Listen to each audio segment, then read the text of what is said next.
The Convoy.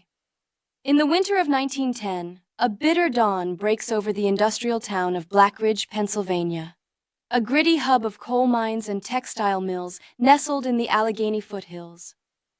The air is sharp with frost, the cobblestone streets slick with fresh snow.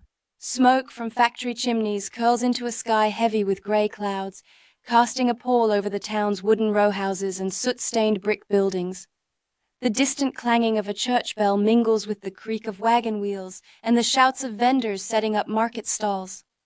It's a morning like any other, yet an undercurrent of unease ripples through the crowd gathering at the town square. Clara, a 9-year-old girl with tangled brown hair and wide, curious eyes, clutches a small loaf of rye bread wrapped in a cloth. Her thin coat, patched at the elbows, does little to shield her from the cold. She weaves through the crowd, her breath puffing in the air, determined to reach her mother, Anna, before it's too late. The square is alive with murmurs as townsfolk, miners in blackened caps, women in shawls, children clutching their parents' hands, watch a grim procession. A convoy of black wagons, each drawn by a pair of gaunt horses, rumbles through the snow. Wooden wheels groan, leaving deep ruts in the white blanket.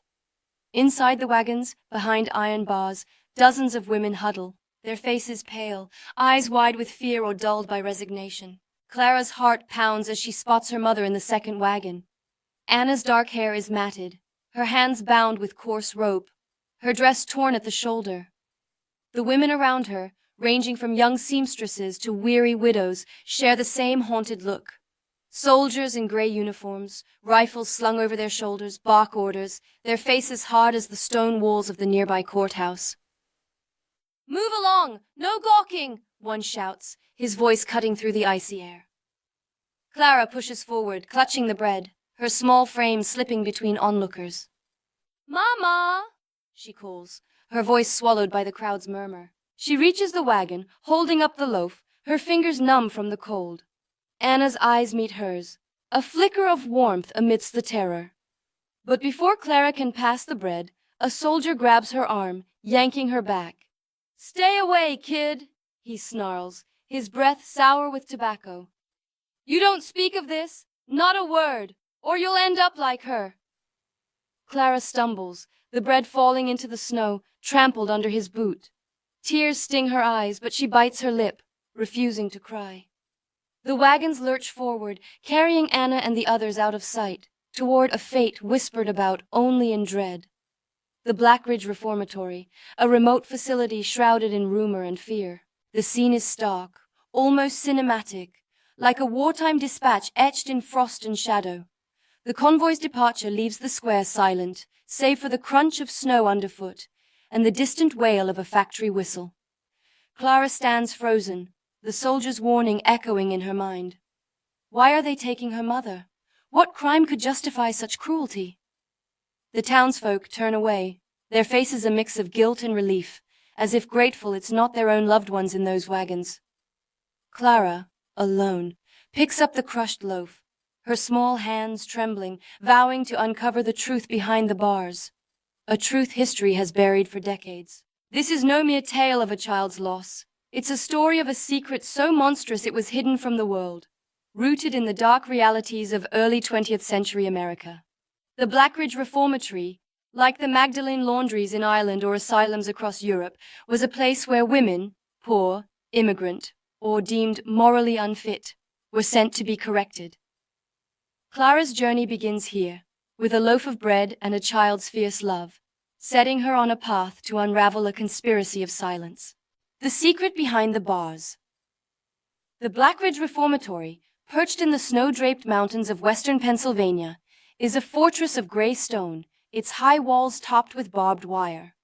The winter of 1910 cloaks the surrounding pines in frost, isolating the facility from the world. Inside, Anna and hundreds of other women endure a brutal existence under the guise of moral reform. The reformatory, run by a coalition of local clergy and state officials, claims to rehabilitate women labeled as hysterical or deviant, terms used to justify confining those who defy societal norms, unwed mothers, immigrants, or women who speak too freely. The women labor from dawn to dusk, scrubbing linens in scalding vats or sewing uniforms in airless rooms. Their days are punctuated by therapies designed to cure their supposed madness. Ice baths, electric shocks, or confinement in iron helmets that press against the skull, a practice rooted in the era's pseudoscience. Their identities are stripped away. Names are replaced with numbers, their pasts erased from records. Anna, once a seamstress who sang lullabies to Clara, is now prisoner 247, her spirit battered but unbroken. The reformatory's horrors are grounded in historical truths. In the early 20th century, institutions like the Magdalen laundries and state asylums targeted women for behaviors as trivial as reading novels or refusing arranged marriages. The eugenics movement, gaining traction in America, labeled such women as threats to societal purity, justifying their confinement. A fabricated 1915 state report describes Blackridge as a model facility for cleansing moral decay, masking its brutality. Women are restrained to beds with leather straps, their screams muffled by gags, their bodies subjected to experimental treatments, sterilization, lobotomies, under the pretense of science. Yet, amidst this despair, a flicker of resistance burns. Anna and a small group of women, including a fiery Irish immigrant named Mary and a quiet Polish widow named Helena, form a secret pact. They smuggle scraps of paper, stolen from the laundry, to write diaries and letters, documenting the reformatory's atrocities. Hidden in mattress seams or under floorboards, these writings are their rebellion, a hope that someone, someday, will find them. Anna's letters to Clara, though impossible to send, are filled with love and defiance. My girl, you are my light. They cannot break us. The women whisper plans to smuggle these documents out, their courage a fragile thread in the darkness. The scene is haunting. Anna, her hands raw from lie, scribbling by candlelight as guards patrol nearby. The iron helmet, cold and heavy, sits in the corner, a constant threat. The women's bond, forged in shared suffering, becomes their strength, their writings a lifeline to a world that has forgotten them. But the question lingers, will their voices ever be heard? Clara grows up. 7 years later, in 1917, Clara is 16, working long hours in a Blackridge textile mill. The town has changed little, its streets still choked with coal dust, its people quick to whisper about the madwoman's daughter. Clara, now tall and wiry, with her mother's fierce eyes, bears the weight of stigma. Her childhood innocence has hardened into resolve, fueled by memories of that snowy morning and the soldier's warning. She lives in a boarding house, her wages barely covering rent, her dreams haunted by Anna's face behind the wagon's bars. One day, a stranger, a woman with a scarred face, slips Clara a letter. It's from Anna, smuggled out by a sympathetic orderly. The words are a revelation. They call us mad, but we are prisoners of greed and power. The truth is buried here, Clara. Find it. The letter details the reformatory's horrors. Mass graves, medical experiments, the complicity of church and state. Clara's heart races. Her mother is alive but trapped in a nightmare. At school, Clara attends a history class discussing the eugenics movement, a chilling campaign to purify society by sterilizing or confining those deemed unfit. The teacher, a stern man in spectacles, praises it as progress, but Clara sees the truth. Her mother and countless others are victims of this ideology.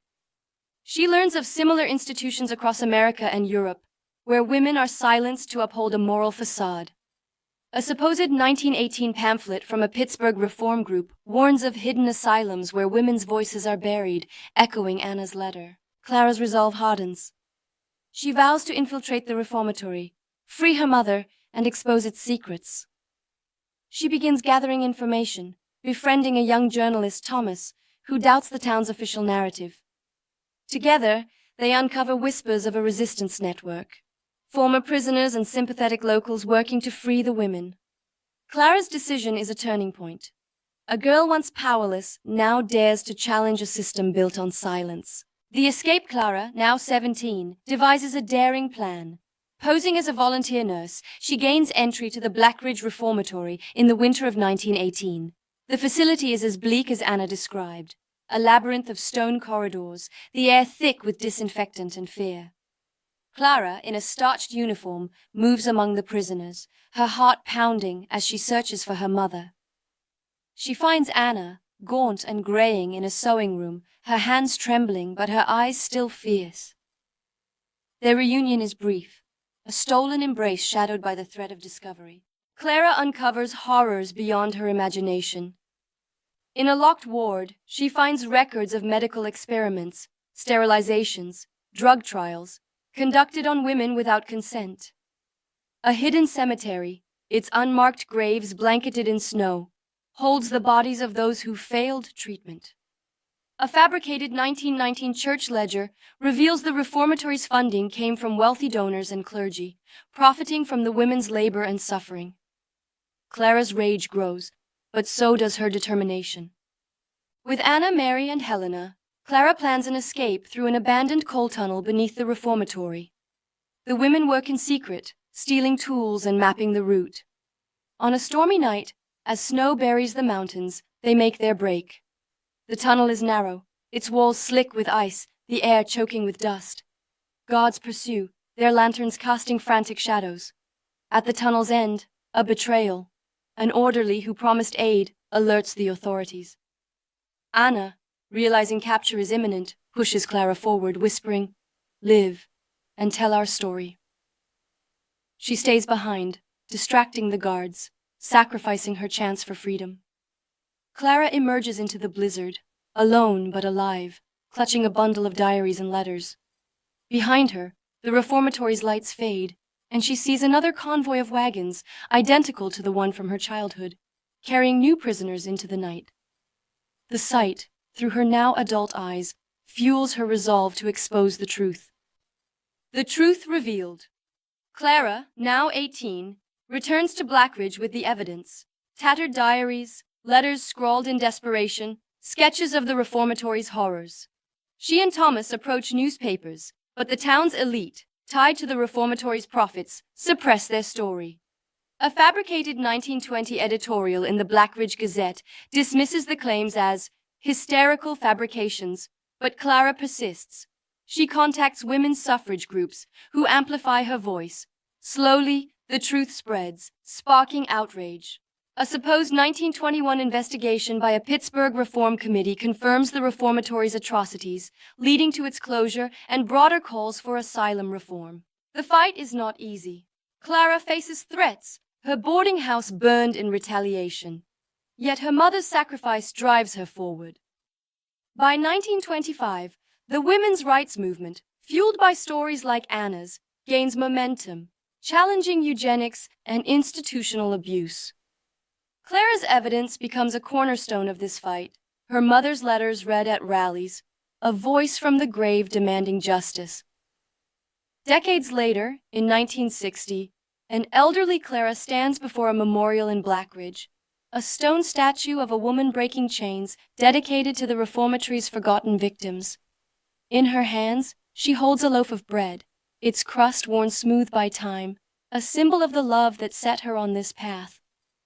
The scene is mournful yet triumphant, restoring voices to women history sought to erase. The Blackridge Reformatory's story mirrors real institutions of the era, like the Magdalen Laundries or New York's Willard Asylum, where thousands of women were confined under the guise of morality.